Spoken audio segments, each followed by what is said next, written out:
Assalamu alaikum, I'm Aisha and you're watching Samaa News. Here are today's headlines. US President Donald Trump has been named the first winner of FIFA's newly created Peace Prize, receiving the award at the 2026 World Cup draw in Washington. FIFA cited his exceptional actions to promote peace and unity, while Trump claimed he has saved millions of lives and called the world a safer place. The ceremony included a medal, certificate, and praise from FIFA President Gianni Infantino. The DG ISPR, Lieutenant General Ahmed Sharif Chaudhry, warned against any attempts to create divisions between the people of Pakistan and the armed forces. He stressed that while constructive criticism of the military is welcome, provoking the public against the army is unacceptable. Chaudhry said the armed forces stand as a shield against external threats, including terrorism from Afghanistan and hostile designs from India. He questioned the motives of those attacking the army and its leadership, suggesting such actions could benefit foreign adversaries. The Foreign Office has rejected media reports claiming that Islamabad and Kabul held talks in Saudi Arabia, saying it had no knowledge of any such engagement. The spokesperson clarified that Islamabad has seen media reports regarding Pak-Afghan talks hosted in Saudi Arabia, but has no information confirming such meetings. He reaffirmed Pakistan's position that any engagement must prioritise security and stability. Responding to a question, the spokesperson also confirmed that Pakistan is not in contact with Israel at this time.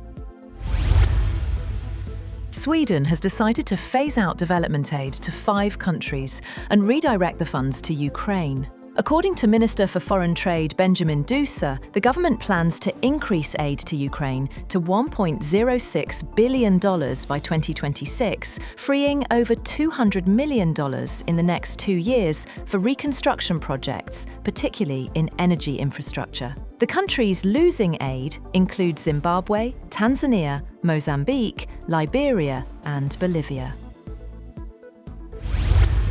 Russian President Vladimir Putin and Indian Prime Minister Narendra Modi have begun summit talks in New Delhi, marking Putin's first visit to India in 4 years. The meeting comes as India faces mounting US pressure over its Russian oil imports, while seeking to strengthen long-standing strategic ties with Moscow. During the opening session of their summit, Modi told Putin that India was committed to peace in Ukraine. Putin thanked Modi for his attention and efforts to help resolve the conflict, noting he had briefed the Indian leader on ongoing discussions with partners, including the United States, about a possible settlement. Israel's cabinet has approved the 2026 state budget, lifting defense spending to $35 billion. The plan now moves to Parliament, where deep divisions inside the ruling coalition could complicate approval. The government says the sharp increase reflects the financial strain of the Gaza war and recent ceasefire deals. British universities are increasingly shutting their doors to applicants from Pakistan and Bangladesh, citing soaring visa refusal rates and tightened Home Office requirements. At least 9 higher education institutions have imposed restrictions, leaving thousands of genuine students stranded and the international education sector under pressure. Institutions say the shift follows growing fears of visa abuse, rising asylum claims, and new compliance thresholds that carry severe consequences for sponsors. Iran has fired ballistic and cruise missiles in the Gulf as part of a 2-day military exercise to counter foreign threats. Over 300 missiles and drones struck simulated targets as Iran's Revolutionary Guards Navy showcased AI readiness and naval strength. Earlier, Iran held an SCO anti-terror drill in its northwest, sending a message of both deterrence and regional coordination. The European Union has fined Elon Musk's social media company X around $140 million for breaching online content rules.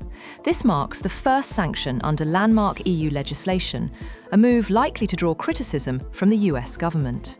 Meanwhile, TikTok avoided a penalty by offering concessions. European regulators are cracking down on big tech to protect competition and consumer choice, a policy that has drawn pushback from Washington. The Trump administration has sharply reduced the validity of work permits for refugees, asylum seekers, and other migrants, cutting the duration from 5 years to just 18 months. The US Citizenship and Immigration Services announced that the maximum validity period for employment authorization documents will be reduced to 18 months.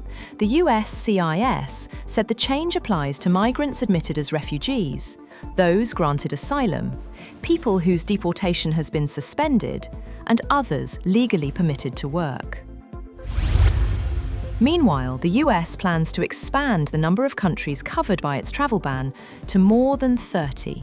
US Homeland Security Secretary Kristi Noem says she can't be specific on the number, but it's over 30, and that the president is continuing to evaluate countries. Noem did not specify which countries would be added to the list. Trump signed a proclamation in June banning the citizens of 12 countries from entering the United States and restricting those from 7 others. And Bollywood stars Shah Rukh Khan and Kajol have unveiled a bronze statue of themselves as Raj and Simran from Dilwale Dulhania Le Jayenge in London's Leicester Square. The 1995 blockbuster, celebrating 30 years, becomes the first Indian film honoured with a statue in the square. Fans can now see the iconic pair immortalised alongside other famous film characters. That's all for now. For more updates, visit www.samaa.tv. Thank you for watching Samaa News.